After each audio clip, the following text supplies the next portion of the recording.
시청자 여러분, 한 주간도 평안하셨습니까? 자, 현월TV 채널지기 현월입니다. 오늘은 커피가 아닙니다. 매실차입니다. 제가 당분간은 카페인을 좀 끊어보려고 매실차를 선택했습니다. 시원합니다. 역시 7월 같지 않은 날씨죠. 지금 7월 중순이 돼가는데 보통은 장마철이 끝나고 이제는 불볕더위가 시작되는 시점이 되어야 되는데, 참 세상도 요지경이고 날씨도 요지경이고 나라 꼴도 요지경이고 여러 가지로 염려와 심려가 많은 줄로 압니다. 자, 오늘은 칼빈지 5대 교리 도르트 신조 해설 6번째 시간이 되겠습니다. 오늘은 하나님의 선택과 유기에 관한 첫 번째 교리 12항과 13항에 대해서 공부를 하겠습니다. 14항까지 하면 좋은데 내용이 더욱더 길어지니까 14항은 다음 주에 하도록 하고요. 자, 12항의 주제는 이겁니다. 선택의 확신에 관한 것이죠. 자, 요지는 이렇습니다. 택하신 자들이 하나님의 때가 이르면 정도의 차이는 있지만 자신들의 선택의 확신을 얻는다는 겁니다. 이 선택의 확신은 말씀을 통해서 하나님께서 보여주시는 선택의 열매들, 그리고 그리스도에 대한 믿음, 그리고 하나님께 대한 경외심, 죄에 대한 슬픔, 의에 줄이고 목마른 것과 같은 이런 것들을 참으로 정말 영적으로 기뻐하고 즐거워하고 자신들 안에서 관철하여 얻는다라는 것이죠. 그렇습니다. 우리가 지금까지 배운 바대로 하나님의 선택은 절대로 철회되는 법이 없습니다. 그리스도 안에서 하나님의 택하신 자들이 결코 멸망하지 않는다는 겁니다. 그리고 이어지는 정말 12, 13항에서 신자들의 편에서 이 하나님의 선택의 확실함을 깨닫고 자신의 부르심과 택하심을 확신할 수 있다는 사실을 배우게 되는 것이죠.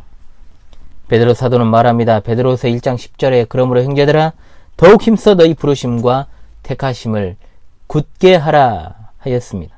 즉 성도는 하나님께서 주신 은혜의 방편인 말씀, 성례, 기도 등을 통해서 더욱더 선택에 대한 확신을 가지고 날마다 삶 가운데 거룩한 열매를 맺게 되는 겁니다. 물론 신자 개개인에 따라서는 이런 확신의 깊이가 같을 수는 없겠죠. 즉 신앙의 성숙도에는 차이가 있다는 겁니다. 교회 안에는 장성한 신자가 있고 아직 젖을 먹는 유아 신자도 있습니다. 하지만 성령의 효과적인 부르심을 통해서 거듭난 성도는 은혜의 방편을 통해서 영적으로 즐거워하고 또한 기뻐하며 선택의 확신 안에서 주님께서 주시는 평안으로 살아가게 되는 겁니다. 그런데 알미니아는 주장합니다. 사람이 선택을 확신할 수 없다.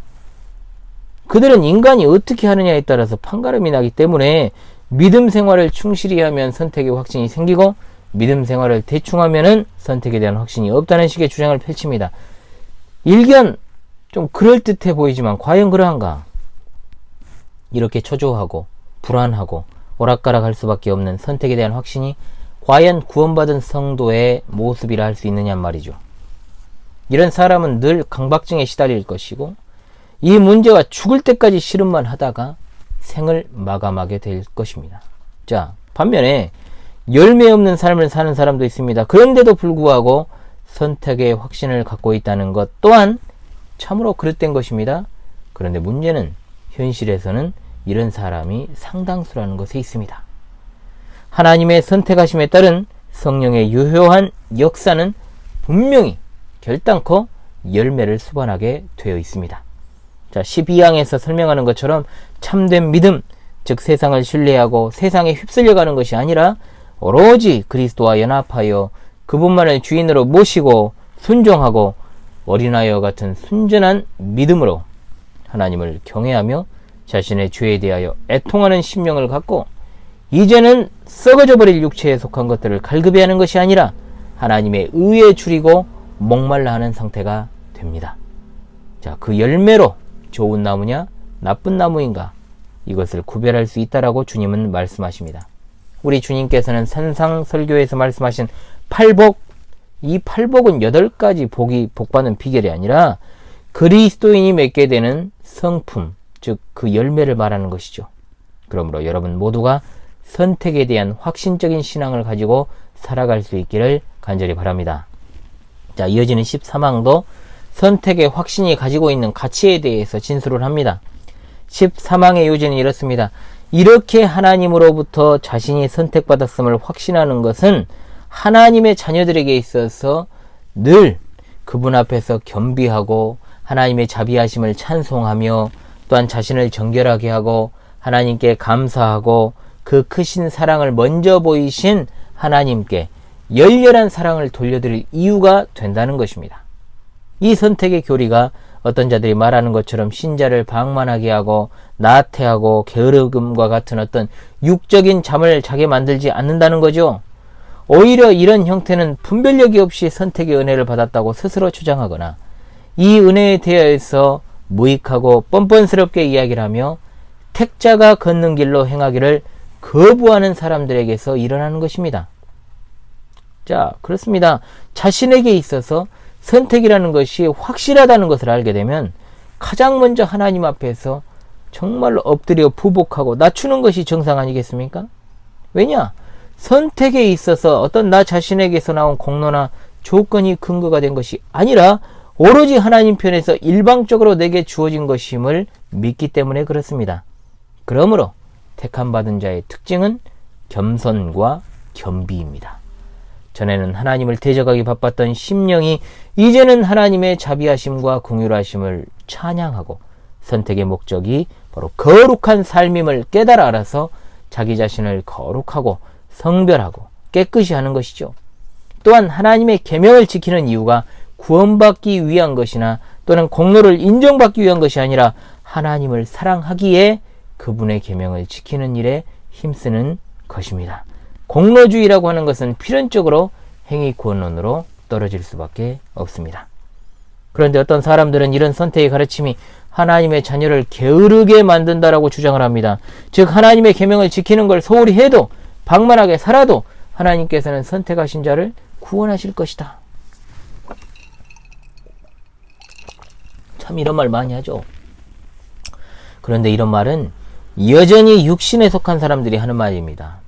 육에 속한 사람은 하나님의 성령의 일들을 받지 아니한다라고 고린도전서 2장 14절에 말합니다. 여전히 육신에 속하여서 육신적인 삶을 살면서도 구원의 확신이 있다라고 말하는 사람들은 완전히 착각하고 있죠. 선택에 대해서 완전히 잘못 인식하고 있고 또한 거짓된 확신을 가진 자들이라고 볼 수 있는 겁니다. 하나님의 선택은 경건하지 않은 것과 이 세상 정욕을 다 버리고 신중함과 의로움과 경건함으로 이 세상에 살고 선한 일을 열심히 하는 자기 백성이 되게 하시려는 하나님의 뜻을 아는 사람입니다.